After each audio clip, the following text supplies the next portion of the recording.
बच्चों आज हम पढ़ेंगे पार्ट नंबर 10 क्रिया यानी वर्ब। तो क्रिया क्या होती है यानी जिस चीज से हमें किसी कार्य क्रिया के किसी कर्म के होने का पता चलता है वो हमारी क्रिया है। यानी लिखना, पढ़ना, दौड़ना, खाना, ये सब हमारी क्या है, क्रिया है।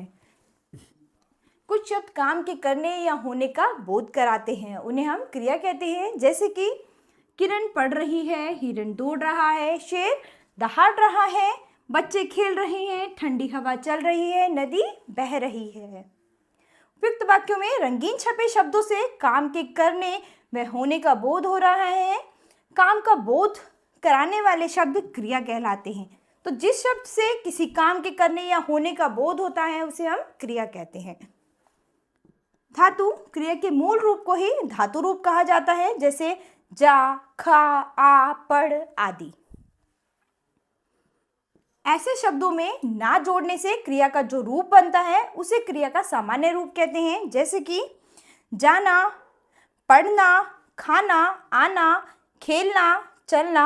तो ये सब क्या है, क्रिया के मूल रूप से उसके अनेक रूप बनाए जा सकते हैं। जैसे कि खेल का खेलना, खेला, खेलिए, खेला, खेलता आदि।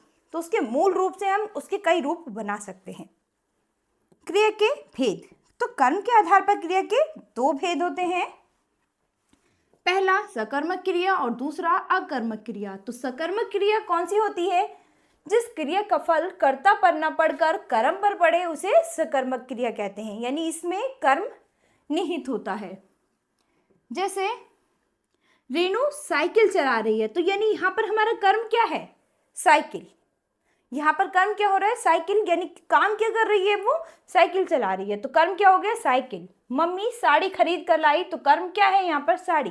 यानी काम क्या किया गया है, साड़ी खरीद कर लाई है। तो कर्म का पता लगाने के लिए क्रिया में क्या, किसी प्रश्न करने पर जो उत्तर आता है वही कर्म होता है। जैसे रेणु क्या चला रही है, उत्तर साइकिल। मम्मी क्या खरीद कर लाई, उत्तर साड़ी। तो दूसरा क्या है, अकर्मक क्रिया। यानी जिस क्रिया का फल कर्म पर न पड़कर कर्ता पर पड़े उसे अकर्मक क्रिया कहते हैं। जैसे कि कृतिका सो गई, तो कृतिका यहाँ पर क्या है, कर्ता। राहुल रो रहा है, तो राहुल यहाँ पर क्या है, कर्ता। तो इन वाक्यों में क्या अथवा किसे प्रश्न करने पर कुछ भी उत्तर नहीं मिलेगा। जैसे कृतिका किसे सो रही है, तो उत्तर कुछ भी नहीं, रॉन्ग। राहुल क्या रो पड़ा, तो उत्तर रॉन्ग। यानी इसमें क्या, किसे शब्द जोड़ने से आपको कोई भी उत्तर नहीं मिलेगा। तो ये आपकी क्या हो गई, अकर्मक क्रिया। यानी इसमें कर्म निहित नहीं होता है। सकर्मक क्रिया के दो भेद होते हैं। एक कर्मक क्रिया यानी जिन क्रियाओं का एक कर्म होता है उन्हें एक कर्मक क्रिया कहते हैं। जैसे ममता ने दूध पी लिया, हरीश ने संतरे बेचे। इन वाक्यों की क्रियाओं के एक एक कर्म है, दूध और संतरे। द्विकर्मक क्रिया, जिस सकर्मक क्रिया का अर्थ स्पष्ट करने के लिए वाक्य में दो कर्म प्रयुक्त होते हैं उन्हें द्विकर्मक क्रिया कहते हैं। जैसे शिक्षक ने छात्र को पुस्तक दी। इस वाक्य में दी क्रिया का फल दो कर्मों पुस्तक और छात्र पर पड़ता है। इस वाक्य में द्विकर्मक क्रिया है, इसमें पुस्तक मुख्य कर्म और छात्र गौण कर्म है। तो इस पाठ का सार क्या मिला, जिस शब्द से किसी काम के करने या होने का बोध हो उसे क्रिया कहते हैं।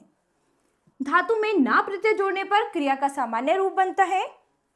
कर्म के आधार पर क्रिया के दो भेद होते हैं, अकर्मक क्रिया और सकर्मक क्रिया।